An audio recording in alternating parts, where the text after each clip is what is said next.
Hey everyone, Eggman here with another video, and today we have a top 8 breakdown for the Gaiomon Gaming Weekly that happened this past Monday. It was 20 players, and we have this top 8 here. And real quick before we get started, first, I did live stream this one myself, so make sure to check out the live stream there. It should be re-uploaded onto my YouTube in the next week or so as well, so you can check that out. Also, shouts to my co-commentator for Rizu, the squirrel, and make sure to follow them on YouTube as well. Makes a lot of Digimon content, was a blast to have him, and really do appreciate him having the time for it. So really great event, and again, thank you to Gaiomon Gaming, specifically Tyler, for hosting these events and letting me do it this week as well. So we do have this top 8 as well. So we do have 3 Beelzemon X, 2 Blue Flares, 1 Hunter, which ended up taking the event, a Ulforce, as well as a Gaiomon. So a little bit of the change that we've been seeing with EX04. This is obvious, a shorter, like just kind of a bit of an offshoot of a format. We only have like 2 events here in North America where it's EX4 before we get to BT14 or 13, BT13. But I think it is a pretty okay format for what it is. Being able to have a couple more decks that are viable, I think a lot of decks are being played. There's not as much specifically from EX4. I think Blue Flare got the bump that it needed a little bit, and I think Gaiomon is also kind of a different offshoot for the Greymon tribal. Then I think it's pretty strong for what it is too.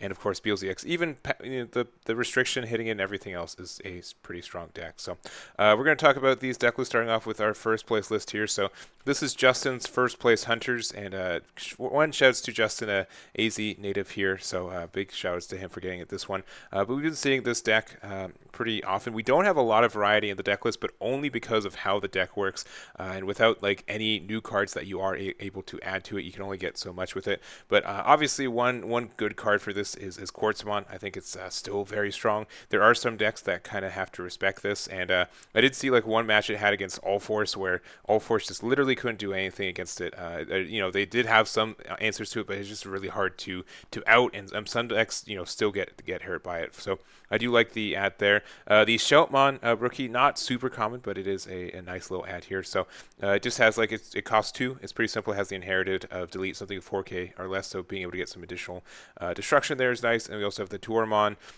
which has the D-Digivolve, which I like a lot, and just kind of everything else. So a little bit lax on the Tamers, only running 12, so 4 of Taiki because he's the best one, 3 of the Takuru and the Watchmaker, then only 2 of the Yu. So obviously not a lot of tamers, but being able to get the cycle, it is good. And I think it's a little bit rough to kind of rely on tamers in this format too, because there are a lot of ways for you to get tamer destruction is still very viable, and it can be kind of a tricky. So it's a bit of a balance between it, how many you're running and whatnot. So congrats to Justin there. I still think this is one of the best decks in this format, even though there's not as much, I think, variety in deck lists between them. I think there's a lot of variety in play style and choices, and I think that's really neat. So again, congrats to Justin.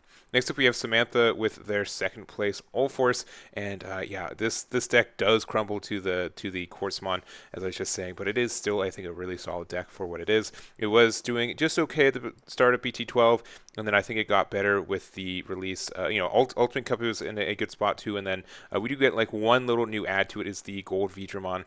So Armor Purge, when this Digimon would be deleted, you may trash the top card to prevent the deletion, so you don't mind as much like playing this up front. But it also has a when Digivolving, one of your opponents gets minus 6k DP, and if you have a blue or yellow Tamer in play, or you have a card with Armor Form in trait in your trash, one of your opponent's Digimon with 6k DP or less can't attack or block until the end of your opponent's next turn. So being able to this can get some easy removal on some rookies, especially like if they have like a Gaiomon that's perhaps preventing your Ulforce plays or your memory gains. That can be good there, but also the stun effect, it's just very useful. Only thing is that it does have to be on top of a Vmon, so you're a little bit risky playing the Gabumon in there, just the fact that you can't Digivolve up the line with Gold Beelzemon, but I think it's still a great card for you. And then kind of going up your lines. Also running 2 copies of Merciful Mode, and this is like the only way that this deck has an out to Quartzmon.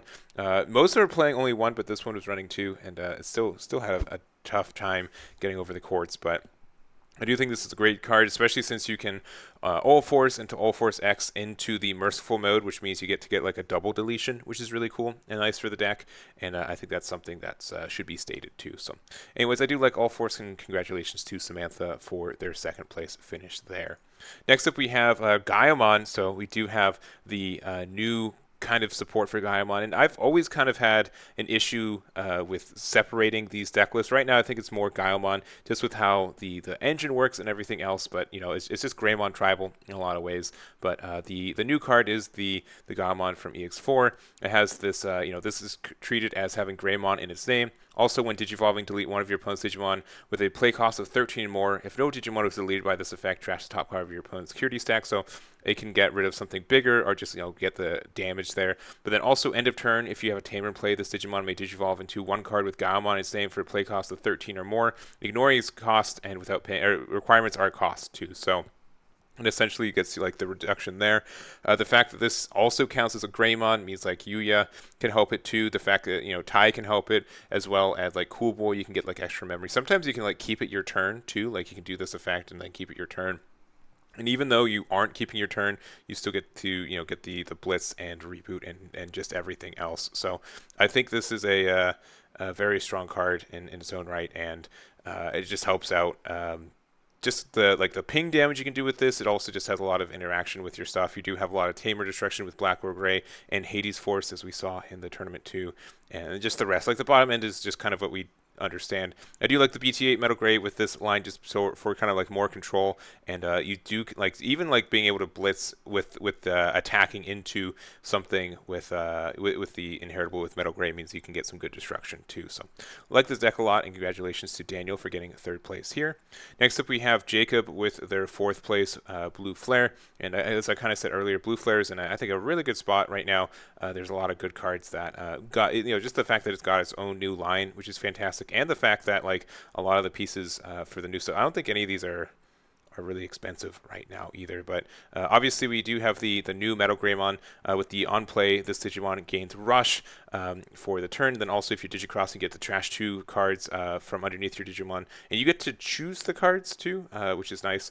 And then also Material Save 2. And then when attacking Inheritable, if it has some Grey Knight stuff, which generally doesn't matter, but it is kind of go there. You also are doing a bit of the cheese of the Greymon Security Attack +1 and the Metal Greymon X. This can go on top of either one of these, but you do have to be careful that this Metal Greymon has to have specifically blue sources for the Digicrossing, so you can't use the red Greymon underneath it. So do be careful with that. We also have the new male Bergeron, which I think is strictly better, not strictly, but just a little bit better than the old one.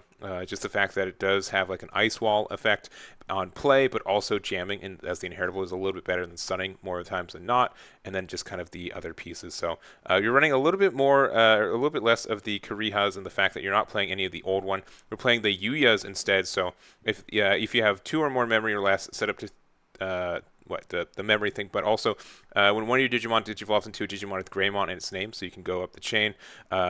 That Digimon gets plus 2k DP until the end of your opponent's turn, and isn't affected by opponent's options and stuff. So being able to use this to get protection for your line, but also giving it the plus 2k, I think is really nice there too. So and since everything has a lot of the top end still has Greymon in its name, it kind of sneaks in the support there too, which I think is neat. So anyways, congrats to Jacob. I think there's some creative choices for there, and just congrats on their fourth place there. And then to wrap it up, we have David with their fifth place Beelzemon. Beelzemon I think is fantastic. It's obviously the most represented deck still in this top 8. And even with everything that's happening with it, there's just so many good cards with it. I think Deathslinger is still a fantastic card. Being able just to do burn damage, the fact that this is always accessible because Rivals Barrage is going to proc. It's not too much to ask for Rivals Barrage to proc sometime over 10 or 20 mils. One of them is going to hit this, which means you can cycle through and just kind of everything else for it. So I've been talking about this deck a lot. I don't have a lot more to say about it, but just congrats to David for their finish there. And I'm pretty sure it's going to continue to top for the rest of this format as well. So that's going to be it for me, though. A little bit shorter. It's a local weeklies, but I do really appreciate the opportunity again to stream this event. And again, shout outs to Rizzo for being my co-commentator. Please make sure to check them out on YouTube. Got a lot of good stuff on there, as well as for Tyler and Gaiomon Gaming for hosting these events. If you guys are interested in more of these, make sure to check out the link in the description for their future events. Again, every Monday, good source of Digimon locals, and I highly recommend it. So that's going to be it for me. Thank you guys so much for watching, and I'll catch you all next time. Damn it. Damn